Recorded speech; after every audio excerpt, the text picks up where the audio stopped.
Hi everyone, this is Jeremy, and today I'm going to talk to you about how to avoid malware. Malware stands for malicious software and pretty much covers the gambit of all software that is meant to harm your computer. There are many different types of malware out there, some of the more popular being spyware and Trojans. I would say that a lot of malware out there these days, most malware, sort of branch out from these two main types, or at least have some component of these two main types, either a spyware or a Trojan. Before I get too technical about it, what I really want to talk to you about is just sort of the bottom line of how to avoid all of them. That includes toolbars, pop-ups, and fake antiviruses. A lot of things that people say, I don't know how this got on my computer, I don't know when this got on my computer. Well, I'm going to show you how it gets on your computer. First, you need to have a good idea of where malware comes from. These places are emails, links, pop-ups, and downloads. Next, I'm going to show you the proper way of just how to respond to these types of online threats. Most people don't get malware from email anymore because it is usually one of the more obvious ways of getting one. Still, it does happen, and I'm just going to go over it quickly here. There are three subcategories of email attacks. Those are email scams, email hacks, and phishing. The first one I'm going to talk to you about is an email scam. It's the one that happens the most readily, where we get sort of an ambiguous email message with sort of a strange email subject. It may or may not come from someone we know. Usually with a regular email scam, it does not come from somebody we know. When we click on it, it will refer to, a lot of times, something either vague or unclear or provocative, or something that has a double meaning, but tends to be something we have no recollection of whatsoever. In this case, someone is referring to the other night. It'll be great for both of us. It doesn't really make any sense because it's not anybody I know. So in this case, this person is not your friend. You want to delete the email. The next type of email attack is an email hack. Now, an email hack is like an email scam, except what happens is your friend or family's email account has been hacked. And when that happens, it actually happens on the email server. Example is, if your friend or family member has email with Yahoo and they are hacked, it is the Yahoo server which is hacked, not your friend or family member. So when their email server is hacked, the hacker can gain access to all the people on your friend or family's mailing list, all the people that your friend or family member has ever emailed to in the past, and they can send out an email scam to all of those people in the mailing list. So that is an email hack. Now, phishing is a little bit different. Phishing happens when you receive an email which appears to be from a reputable financial entity, usually a credit card company or a bank. The email will contain a link informing you to log in and verify your credentials. This is phishing. To avoid email phishing, always open a separate tab or go directly to your financial website. Never go to a financial website through an email link. Even if it is legitimate, still don't use an email link.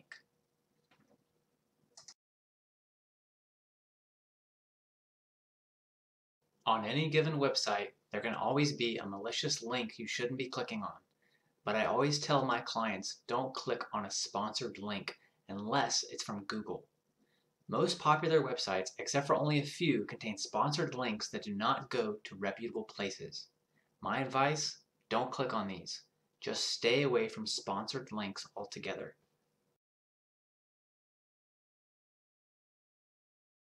Next, let's talk about pop-ups. The funny thing about pop-ups is that everyone thinks they know how to respond to them, but almost nobody does know how to respond to them. This is an image of a pop-up, but for the purposes of this video, let's pretend that it is an actual malicious pop-up. What do? The first thing to keep in mind is to never click on a button. This includes a button within the pop-up, a cancel button, and especially do not click on the X out button. This is the part that most people don't realize, is to never click on the X out button of a malicious pop-up. That is because the hacker can program the X out button to be the install button. And what makes doing so very important is if the hacker has tricked you to initiate the install, they have literally found a way around your antivirus program. I'm going to show you a few different ways of how to close or disable a pop-up safely. Method number 1. Right-click the title bar of the pop-up and select Close. Method number 2. Find the pop-up in the taskbar. Right-click the taskbar item and select Close. Method number 3. On your keyboard, press Ctrl-Alt-Delete. When the Selections menu comes up, select Start Task Manager. In the Applications tab of the Task Manager, find the pop-up in the list of running applications. Select it.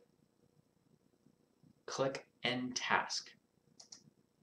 These are all safe ways of closing a malicious pop-up.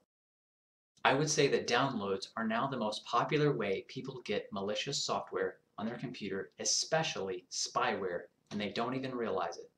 In this section, I'm going to take it a step further, and I'm going to show you exactly where people get spyware and toolbars by walking you through real examples.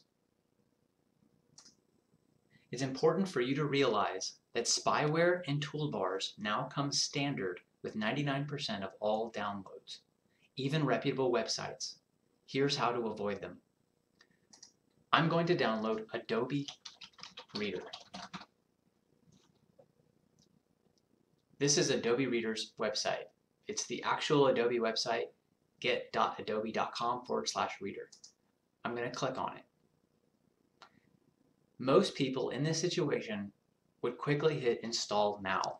You do not want to do that. Anytime you have an install wizard in front of you, whether it's an HTTP-based wizard like this one, or a wizard that's running off of your computer, you want to look at the contents closely. When I look here, I see that by default, Adobe is going to install Google Chrome as my default browser and the Google toolbar for Internet Explorer. So before I hit Install Now, I want to uncheck this box, then hit Install. In this example, I'm going to download Java. This is again the actual Java website.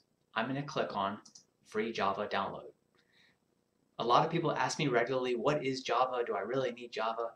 Yes, you need Java. It is basically a programming language used by most websites that you will interact with. If you are interacting with a website, it probably uses Java, and without it, that website will not function correctly. I'm going to click Agree and Start Free Download. Run. My only options here are cancel and install, but this is the actual install wizard. I want to start being really careful. I want to look for any checkboxes, and I want to look for any signs of additional installs. I click Install. Here it is. So if I look closely, I see that by default, Java is going to install the Ask toolbar in Internet Explorer. It is going to set and keep Ask as the default search provider, set and keep ask.com as my browser home page and new tabs page. That's a lot of rearranging for your browser. So what I want to do is uncheck everything that gives any indication that it's going to change my settings or give me additional installs before I hit next. Sometimes this can be tricky. Sometimes it can say something like, I agree to the terms and conditions, and I also agree to install this toolbar. So you got to really watch out. Some of the wording can be tricky. If it says anything about installing anything extra, always uncheck it before you hit next.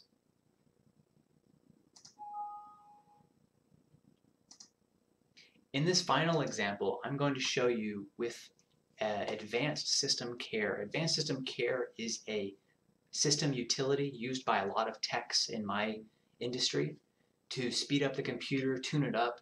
I recommend it. It's really good. But with all downloads, you have to be really careful. You don't want any excess stuff. Again, this is a very reputable piece of software.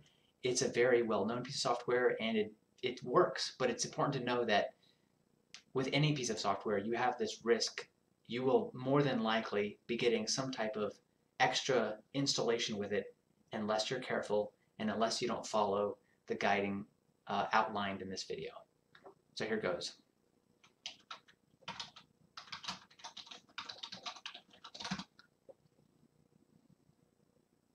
Here's Advanced System Care at download.cnet.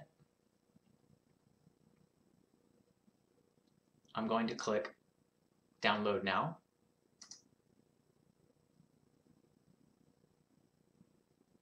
Run.